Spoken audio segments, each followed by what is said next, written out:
Doctor ortho Ayurvedic oil and capsule, अब दर्द भी घुटने टेकेगा। रामपुर में सीएम योगी ने सपा पर किया हमला, कहा राम भक्तों पर गोली चलाने वाले अब झुके। चाचा भतीजा करते थे वसूली, सपा राज में होता था विरासत का अपमान। बोले रामपुर में बदलाव साफ दिख रहा है। रामलला के दर्शन से पहले यूपी में कांग्रेस नेता नजरबंद। अयोध्या में प्रदेश कांग्रेस अध्यक्ष अजय राय अरेस्ट। पूर्व एमएलसी दीपक सिंह और सांसद अमेठी किशोरी लाल शर्मा पुलिस से बचकर अयोध्या पहुंचे। हूल दिवस पर रांची में सभी वीर शहीदों को दी गई श्रद्धांजलि। राष्ट्रपति मुर्मू, गृह मंत्री अमित शाह और मुख्यमंत्री हेमंत सोरेन ने शहीदों को किया नमन। मोराबादी सेदो कानू पार्क में श्रद्धांजलि समारोह का आयोजन। मथुरा में यमुना एक्सप्रेसवे में सुबह हुआ भीषण हादसा, बस और ट्रेलर की भीषण भिड़ंत। हादसे में 4 लोगों की मौत, कई लोग घायल।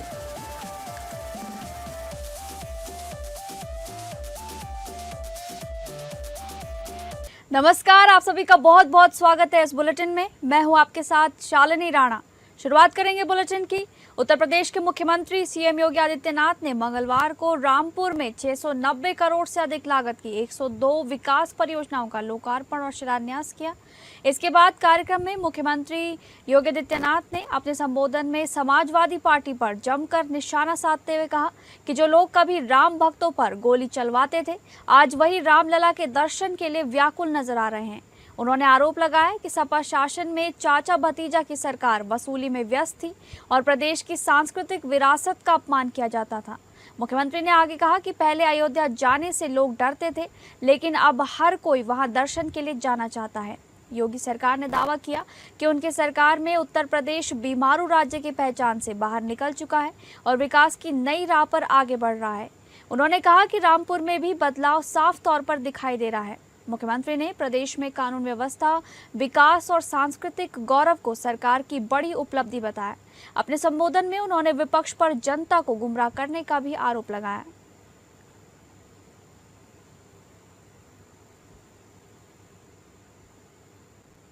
दो 2017 के पहले का रामपुर और 2017 के बाद का रामपुर आप सबके सामने है। एक समय था जब यहां पर गरीबों की जमीनों पर कब्जा होता था, जब रामपुर में वाल्मीकि समुदाय के जमीनों से उन्हें जबरन वंचित कर दिया जाता था। सत्ता जब निरंकुश होती है, अन्याय का पर्याय बन जाती है और समाजवादी पार्टी में यहां के दलितों की आवाज को, यहां के गरीबों की आवाज को उसी अन्यायी सत्ता ने बंद करने का काम किया था। अगली खबर का रुख करेंगे, जहां पर राम मंदिर दान विवाद के बीच सियासत गरमाई हुई है। प्रदेश कांग्रेस अध्यक्ष एवं पूर्व मंत्री अजय राय को पुलिस ने अयोध्या के होटल में हाउस अरेस्ट कर लिया।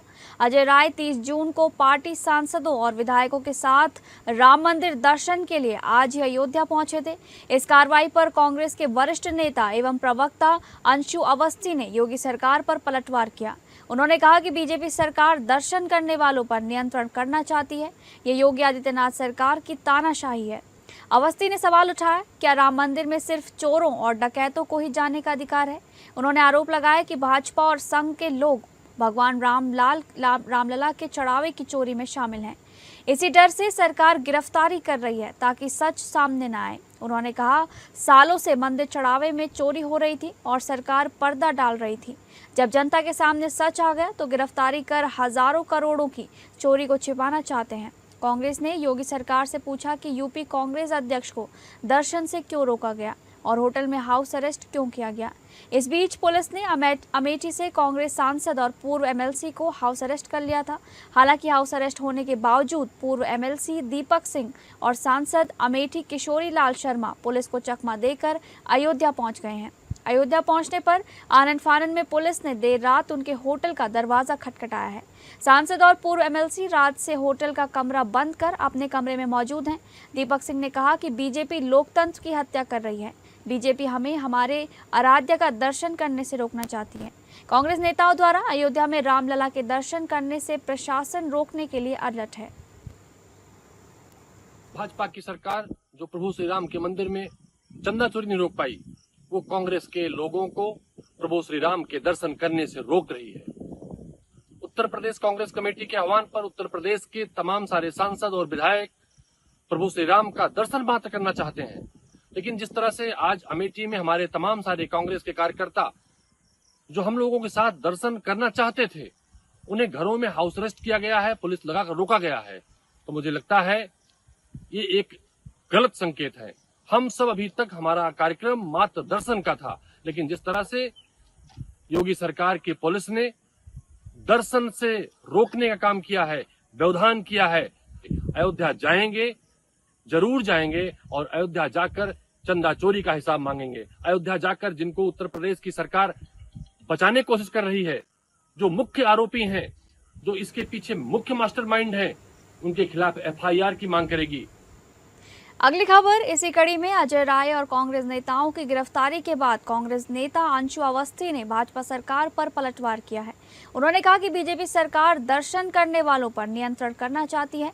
ये योगी आदित्यनाथ सरकार की तानाशाही है। क्या राम मंदिर में सिर्फ चोरों और डकैतों को ही जाने का अधिकार है?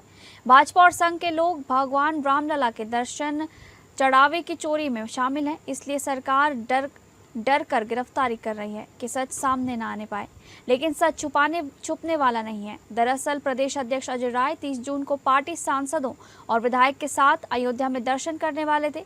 दर्शन के लिए अजय राय अयोध्या पहुंच गए थे, लेकिन उन्हें गिरफ्तार कर लिया गया।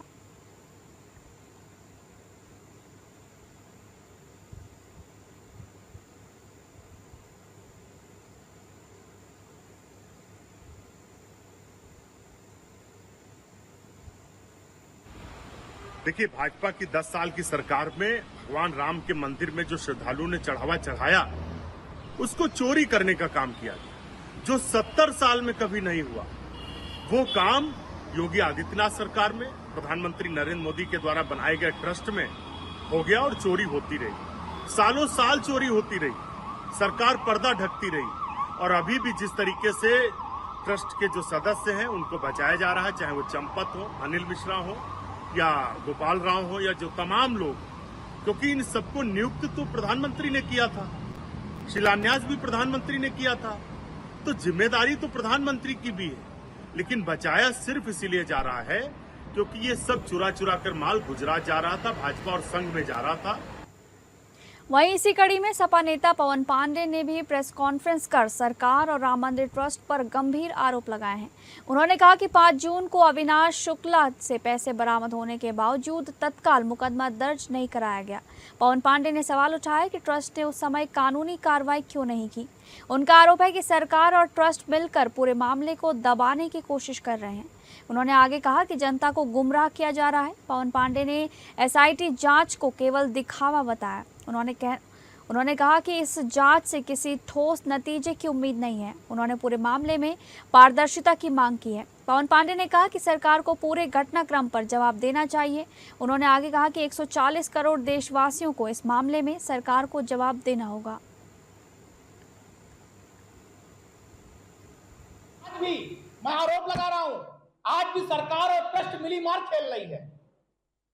कहीं कुछ नहीं होने वाला, केवल मिली मार चल रही है। एसआईटी बनाकर देशवासियों को ठगने और बेवकूफ बनाने का तरीका चल रहा है। जब 5 तारीख को पहली बार रुपया बरामद हुआ था, छापा पड़ा था, तो 5 तारीख को पहली बार एफआईआर क्यों नहीं कराया? चंपत राय ने जो महासचिव थे ट्रस्ट के, जब 5 तारीख को पहली बार पैसा घर से बरामद हुआ चढ़ावा चोरी का, तो 5 तारीख को एफआईआर क्यों नहीं कराई गई? क्यों नहीं 5 तारीख को मुकदमा दर्ज कराया गया? क्यों चंपत राय ट्रस्ट के लोगों ने इसको छुपाने का काम किया? 140 करोड़ भारतीयों को इस बात का जवाब ट्रस्ट के लोगों को देना चाहिए। अगली खबर का रुख करेंगे, जहां पर झारखंड में हूल दिवस पर विद्रोह के अमर शहीद सिदो कान्हू, चांद भैरव और वीरांगना फूलो झानो को श्रद्धांजलि अर्पित करने के लिए कई कार्यक्रम आयोजित किए जा रहे हैं। रांची के मोराबादी स्थित सिदो कान्हू पार्क में भी विशेष श्रद्धांजलि समारोह का आयोजन किया गया, जिसमें सत्ता पक्ष और विपक्ष के कई वरिष्ठ नेता शामिल हुए। हूल दिवस के अवसर पर राष्ट्रपति द्रौपदी मुर्मू, केंद्रीय गृह मंत्री अमित शाह और मुख्यमंत्री हेमंत सोरेन ने संथाल विद्रोह के अमर शहीदों को नमन किया। वहीं हूल दिवस के अवसर पर भाजपा प्रदेश अध्यक्ष आदित्य साहू और नेता प्रतिपक्ष बाबूलाल मरांडी ने भी रांची के मोराबादी स्थित सिदो कान्हू पार्क पहुंचकर श्रद्धा सुमन अर्पित किया। इस दौरान राज्य के कई प्रमुख नेताओं की मौजूदगी भी रही। तो आज हूल दिवस के शुभ अवसर पर सिदो कान्हू, चांद भैरव, फूलो झानो और उस समय असंख्य जो वीर अंग्रेजों के साथ लड़ते हुए जो शहीद हुए, उन सबको श्रद्धा सुमन अर्पित करता हूं और उन सबको मैं नमन करता हूं। क्योंकि 1855 यानी स्वतंत्रता की वो एक लड़ाई, और वो भी उस सुदूर क्षेत्र में जहाँ संथाल परगना साहेबगंज जिला के भोगनाडीह में, जहाँ सिदो कान्हू, चांद भैरव, फूलो झानो, 4 भाई और 2 बहन, उनके नेतृत्व में अंग्रेजों के साथ लोगों ने संघर्ष किया था। अंग्रेजों की जो समय सरकार थी, उसके जुल्म के विरोध में, शोषण के विरोध में, अत्याचार के विरोध में। हूल दिवस 30 जून 1855 में अंग्रेज़ों ने आदिवासी के और जल जंगल ज़मीन के जो सबसे बड़े ऐसे आत्मस्वाभिमान के साथ लड़ने वाले योद्धा सिदो कान्हू, चांद भैरव को अंग्रेज़ों ने गोलियों से भून डाला। आज हूल दिवस के अवसर पर हमारे वीर सपूतों सिदो कान्हू, चांद भैरव, फूलो झानो सहित हजारों जो हमारे पूर्वज शहीद हुए थे, आज हूल दिवस के रूप में हम सभी उनको श्रद्धा सुमन अर्पित करने का काम करते। अगली खबर, छत्तीसगढ़ के मुख्यमंत्री विष्णुदेव साय से राजधानी रायपुर स्थित मुख्यमंत्री निवास में कर्नाटक के राज्यपाल थावरचंद गहलोत ने सौजन्य भेंट की। छत्तीसगढ़ प्रवास पर पहुंचे राज्यपाल का मुख्यमंत्री ने आत्मीय स्वागत किया। मुलाकात के दौरान दोनों नेताओं के बीच सौहार्दपूर्ण माहौल में कई महत्वपूर्ण विषयों पर चर्चा हुई। इस अवसर पर मुख्यमंत्री विष्णुदेव साय ने राज्यपाल थावरचंद गहलोत को बस्तर की समृद्ध कला और सांस्कृतिक विरासत का प्रतीक बस्तर आर्ट का स्मृति चिन्ह भेंट कर उनका सम्मान किया। ये भेंट छत्तीसगढ़ की सांस्कृतिक पहचान और परंपरा का प्रतीक रही है। सौजन्य मुलाकात के दौरान मुख्यमंत्री और राज्यपाल के बीच विभिन्न समसामयिक विषयों तथा जनहित से जुड़े मुद्दों पर विस्तार से विचार विमर्श हुआ। दोनों ने आपसी संवाद के माध्यम से विकास और जन कल्याण से जुड़े विषयों पर सकारात्मक चर्चा की।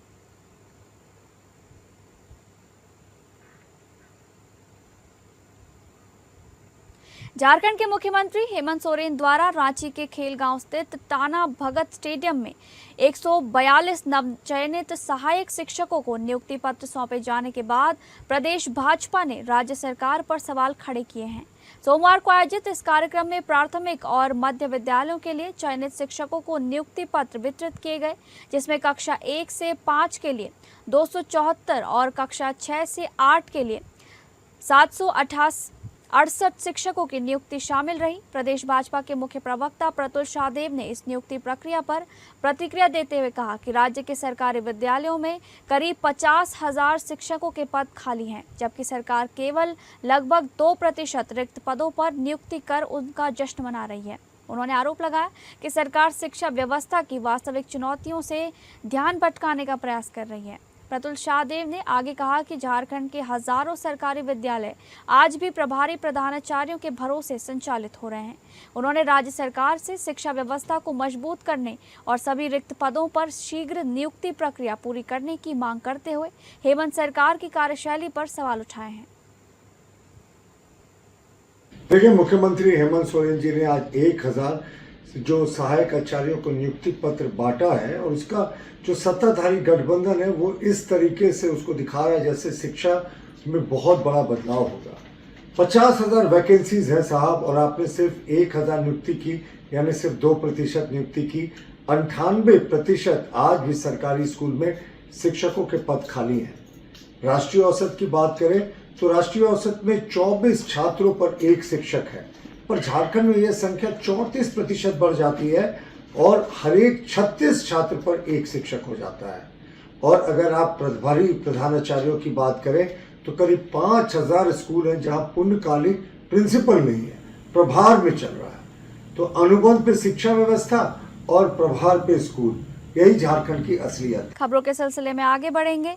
बिहार के स्वास्थ्य मंत्री निशांत कुमार सोमवार को शहरी प्राथमिक स्वास्थ्य केंद्र दरियापुर बद्दी पटना में स्वास्थ्य केंद्र का उद्घाटन करने पहुंचे, जहां इस मौके पर स्वास्थ्य मंत्री ने स्वास्थ्य व्यवस्था को लेकर कई बातें कही। बिहार सरकार के मंत्री निशांत कुमार ने कहा कि हम लोग ट्रॉमा सेंटर पर काम कर रहे हैं। हम लोग लेवल 3 का ट्रॉमा सेंटर बनाने जा रहे हैं, जहां लेवल 2 का हम लोग 5 ट्रॉमा सेंटर बनाने जा रहे हैं। वहीं नौकरी के सवाल पर उन्होंने कहा कि लगातार विभाग देख रहा है कहां पर कमी है और आने वाले समय में वैकेंसी भी जल्द आएंगी। इसके अलावा स्वास्थ्य मंत्री निशांत कुमार ने ऐलान किया कि स्वास्थ्य संस्थानों में कैमरे लगेंगे और डॉक्टरों के आने जाने के समय पर नजर बनी रहेगी। अगली खबर का रुख करेंगे, जहां पर लखनऊ में मंगलवार को रिपब्लिकन पार्टी ऑफ इंडिया ने विरोध प्रदर्शन किया। इस दौरान हजरतगंज के विधान भवन के सामने बाबा साहेब डॉक्टर भीमराव अंबेडकर के अस्थि कलश तक विरोध मार्च निकालने की कोशिश की, लेकिन वहां भारी संख्या में पुलिस फोर्स तैनात थी, इसलिए प्रदर्शनकारियों को रोक दिया गया। बाबा साहेब भीमराव अंबेडकर के अस्थि कलश को विस्थापित करने के विरोध में प्रदर्शन किया गया, जहां आईपीआई के कार्यकर्ता बड़ी संख्या में कार्यकर्ता मौजूद रहे, जहां पर उन्होंने हाथों में नीले झंडे और बाबा साहेब के चित्र लेकर सरकार के खिलाफ नारेबाजी की और अपना विरोध दर्ज कराया। आरपीआई प्रदेश अध्यक्ष पवन भाई गुप्ता ने कहा कि डॉक्टर भीमराव अंबेडकर केवल एक व्यक्ति नहीं बल्कि देश के संविधान निर्माता और सामाजिक न्याय, समानता तथा लोकतांत्रिक मूल्यों के प्रतीक हैं। ऐसे में उनसे जुड़े किसी भी स्मारक या धरोहर के साथ लापरवाही स्वीकार नहीं की जाएगी। अस्थि कलश हमारे लिए आस्था का विषय है और हम अपनी आस्था से खिलवाड़ नहीं होने देंगे। पवन गुप्ता ने कहा कि हम लोग अटल चौक पर स्थित बाबा साहब की प्रतिमा से बाबा साहेब भीमराव अंबेडकर की कलश स्थल तक पैदल यात्रा निकालने जा रहे थे, मगर भारी पुलिस फोर्स लगातार हमें रोक रही थी, ऐसा उन्होंने कहा। 1991 में बाबा साहेब का अस्थि कलश विधान भवन के बगल में स्थापित किया गया था। उसके बाद राजनाथ सिंह ने मुख्यमंत्री रहते हुए बाबा साहेब की प्रतिमा का अनावरण किया था। मौजूदा समय में इस अस्थि कलश को विस्थापित करने की बात कही जा रही है। पूरे भारत में लोगों की आस्था इसमें है और उसी आस्था से खिलवाड़ की कोशिश हो रही है, मगर रिपब्लिकन पार्टी ऑफ इंडिया इसे बिल्कुल भी बर्दाश्त नहीं करेगी। हम ये लड़ाई लड़ेंगे। महासभा जो जगह विधानसभा के सामने है, वहाँ पे 1991 में बाबा साहब अम्बेडकर की अस्थि कलश का स्थापना किया गया था और उसके बाद माननीय मुख्यमंत्री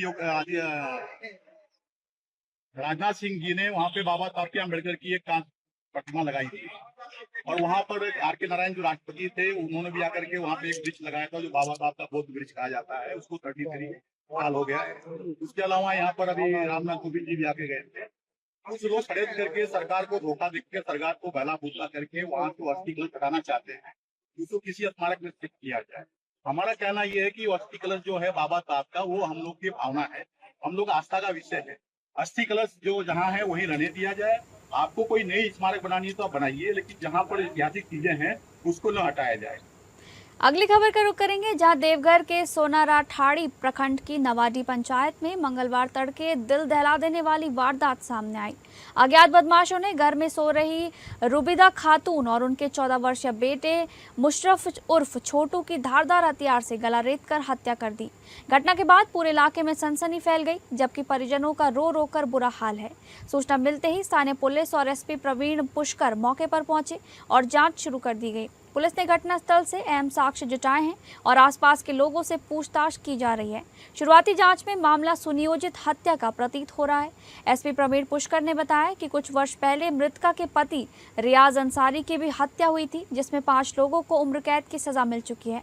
फिलहाल पुलिस इस बात की भी जाँच कर रही है कि कहीं दोनों मामलों के बीच कोई संबंध तो नहीं है। दोहरे हत्याकांड के बाद इलाके में दहशत और परिजनों में भारी आक्रोश का माहौल है। परिवार ने आरोपियों की जल्द गिरफ्तारी और उन्हें कड़ी सजा दिलाने की मांग की है। पुलिस ने दोनों शवों को पोस्टमार्टम के लिए भेज दिया है और आज दावा किया है कि सभी संभावित पहलुओं पर जांच करते हुए जल्द ही इस सनसनीखेज हत्याकांड का खुलासा किया जाएगा।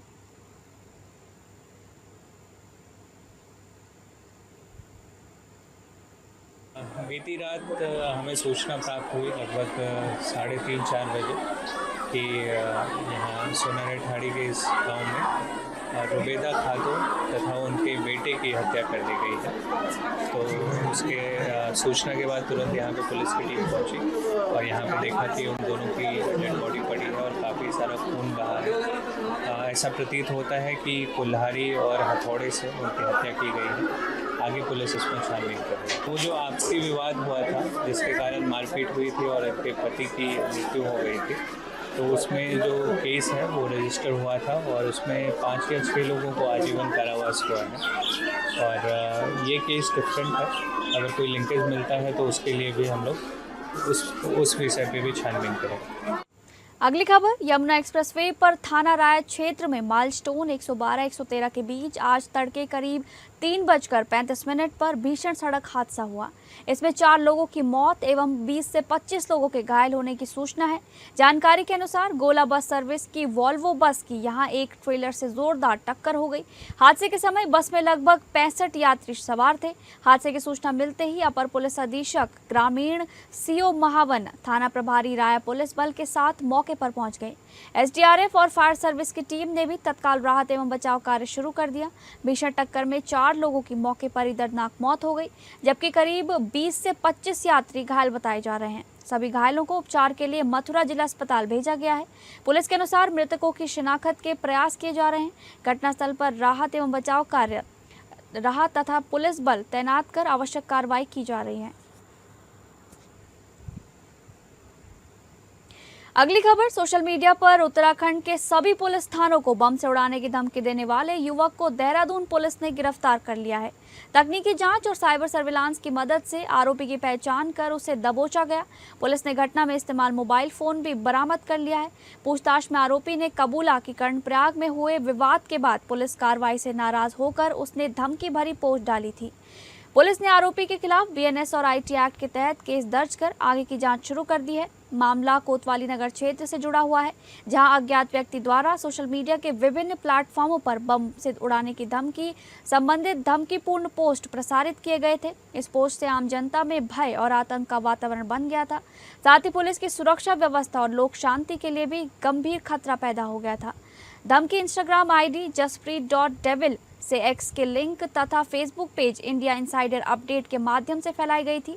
इस संबंध में कोतवाली नगर देहरादून में मुकदमा बीएनएस की धारा 351, उपधारा 3, 353 और आईटी एक्ट की धारा 66F के तहत दर्ज किया गया है।